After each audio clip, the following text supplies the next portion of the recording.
G'day everyone, and welcome back to Factual Gooner, the channel that gives you raw, unbiased opinions on all Arsenal and football related matters. Now in today's video, I'm going to highlight something that really should start putting the onus on Mikel Arteta to start delivering and performing for Arsenal now. So, ever since Mikel Arteta came into the job about 20 months ago at Arsenal, there were so many fans, pundits, professional journalists out there constantly defending this guy and saying, things like, he needs time, he needs his own players, he needs a pre-season, this is a mess that he's been left by Wenger and Emery. But now, today in the press conference, Mikel Arteta came out and said that we now have the tools we need to compete.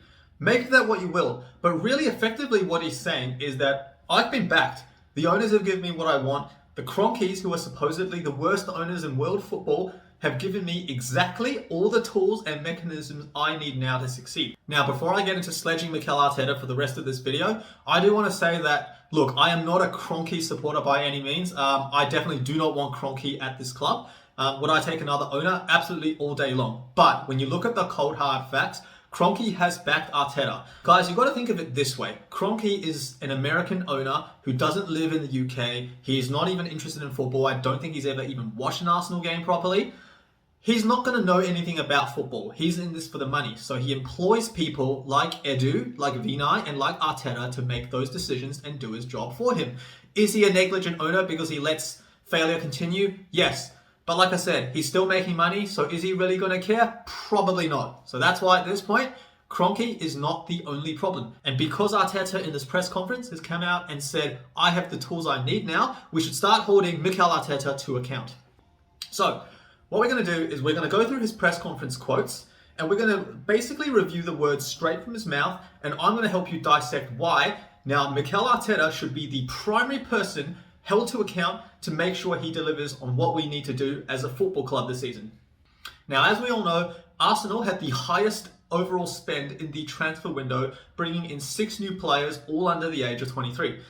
Now, just to give us a quick recap on the 6 players we brought in, we had goalkeeper Aaron Ramsdale from Sheffield United, we had centre-back Ben White from Brighton and Hove Albion, we had centre-back / right-back Takahiro Tomiyasu from Bologna, we had left-back Nuno Tavares from SL Benfica, we had Albert Sambi Lokonga, a central midfielder from Anderlecht, and finally we had a centre-attacking midfield player Martin Odegaard from Real Madrid, coming back after his loan spell last season. So, looking at all these players, Mikel Arteta responded to the 6 signings that we made. Here's what he said. We have a completely different squad with the number of changes that you just mentioned. You can tell that it is unheard of. Well, first of all, Mikel, that is not actually unheard of because both Sevilla and Inter Milan did make transfer windows when they had 13 players in and out in one window. Now, let's continue. He said, now we have the tools that we believe are going to give us the best opportunity to compete in the way we want to compete and build what we want to build in this project. And now we have to make it work. We have to build it together. We need to create relationships, chemistry, understanding. We have to adapt, and we have to do that really quickly. Alrighty, so let's pause for a minute. Let's go back to that first sentence over there. He said, now we have the tools that we believe are going to give us the best opportunity to compete. So it's effectively what he said is, the tools or the players that he's gotten are exactly the mold that he wanted. So basically he's come out and said, the Kroenkes have backed me, they've given me what I want. Don't blame the Kroenkes, this is on me now because I've got the players I need to start getting results. Now he also mentions that we have to adapt and we have to do it very, very quickly, which is right because he's lost the first 3 games and scored 0 goals, which leaves us sitting bottom of the league. Let's read the next paragraph, he says. He says, the amount of changes in 2 years is almost 30 players. Edu explained it like I try to explain it. We have all participated trying to create and build this project, led by the owners, and it is a project we believe in. That we have to assemble because it is the only option that we believe was best for the future of the club. So let's break down a few components of that paragraph. The first one, he says that the amount of changes in 2 years is almost 30 players. Now, for those of you who've been around Arsenal long enough, I genuinely cannot remember a single manager, in my lifetime at least, getting that level of backing in such a short amount of time. Now, for the majority of my time supporting Arsenal, it was Arsene Wenger in charge. Now, in my time supporting the club and watching Arsene Wenger, I don't believe he ever had 30 players come in and out in the space of 20 months. A huge part of the reason why I'm so emotive about this topic is because if you look at Arteta's predecessor, Unai Emery, I don't think Emery got anywhere near this amount of backing from the board like Mikel Arteta did. It was very well known that Emery came out and uncategorically said that he did not get the players that he wanted during his time at the club. If I look at the signings that we made versus the signings he wanted, they were night and day away. So Unai Emery, for example, he wanted Harry Maguire at centre-back. We ended up getting him Socrates and David Luiz. Personally, I'm not a big fan of Maguire, but I definitely think he's still better than those two options I listed there. Unai Emery also wanted Fabinho and Thomas Partey. Now, if you look at what happened in reality, Unai Emery ended up getting served up Lucas Torreira and Dani Ceballos, and it was Arteta who got his primary target in Thomas Partey. If you don't believe me on this point, go look up the interview that Emery did with Guillaume Balaguer after he was sacked from Arsenal. In that interview, Emery was very clear. He said Fabinho was one of the targets he wanted to sign, and he even wanted to sign him back when he was at PSG.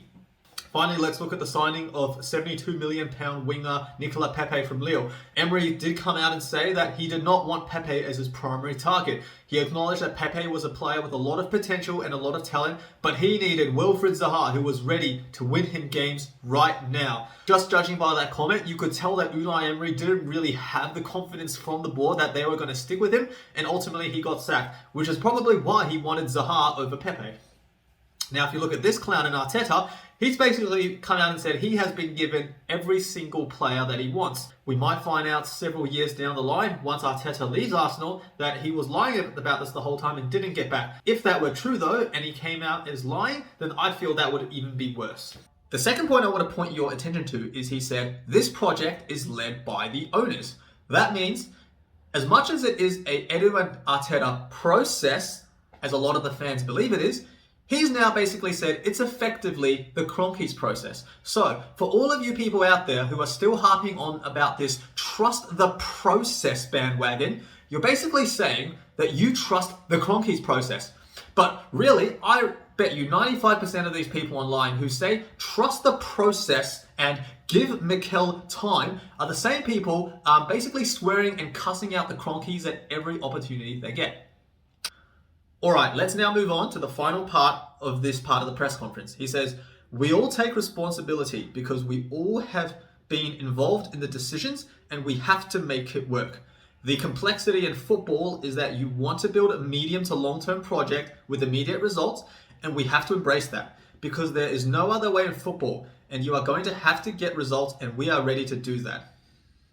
Alrighty, so this part, he's first of all said, we all have to take responsibility for the decisions we made. So he's basically now given free rein to all Arsenal fans, whether you believe in Arteta or not.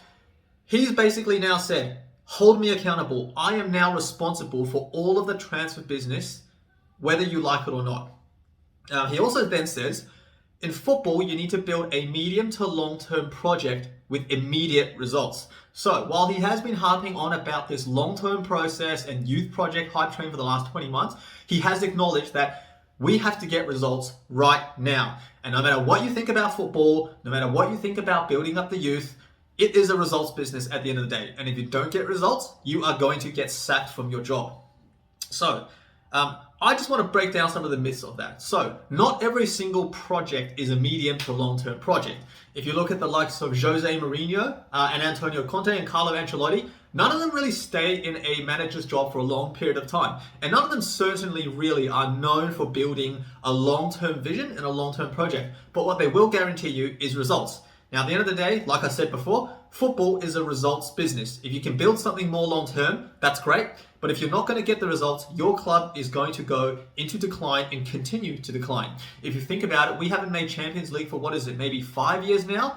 And all of that's been down to us being sold constant projects of trying to build this future squad, but the future's never come. It's now 5 years later since that future, and we have not seen the fruits of anything.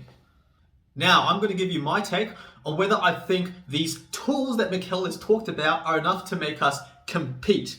In my book, competing means you have to be right up there fighting for the Premier League and also for the Champions League every single year. You don't have to win it, don't get me wrong, no team is entitled to win it, especially not Arsenal, but every single season we should be right up there challenging until the very last stretch of those competitions. So if I really look at it, do I think that Aaron Ramsdale A goalkeeper who's been relegated 3 times in 4 seasons, right? 3 times in the last 4 seasons. Does he give me confidence we can compete? No. Let's then look at Ben White.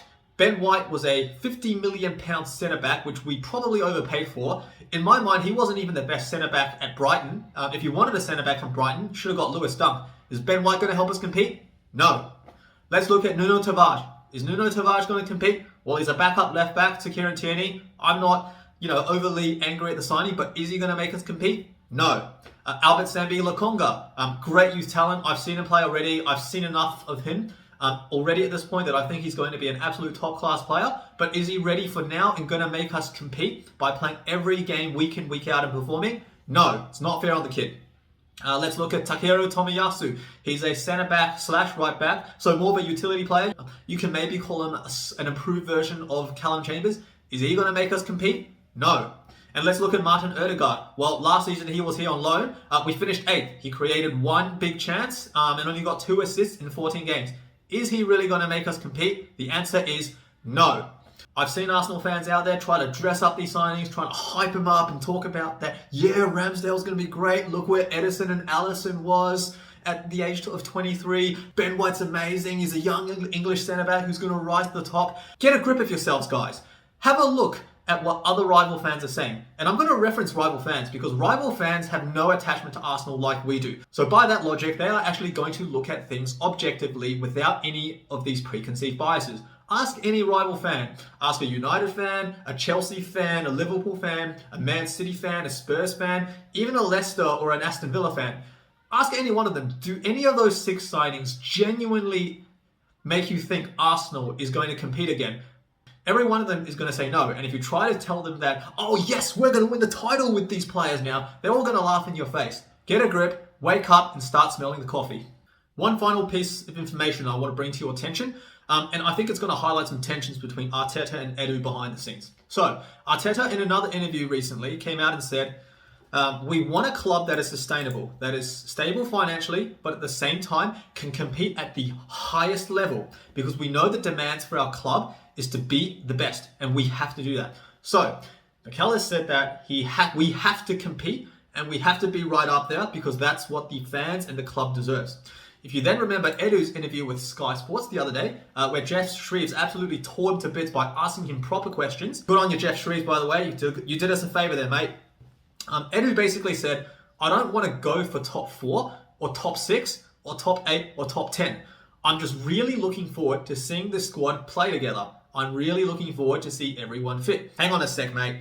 You're telling me that we're led to believe that Mikel Arteta and Edu Gaspar have this really great buddy-buddy relationship, but now these two are saying completely different things to the public. So Arteta is saying, yes, we are Arsenal Football Club. We should be the best. We should be there fighting to be the best. And then you've got Edu saying, oh, there's no such thing as a target this year because I just want to watch the team play.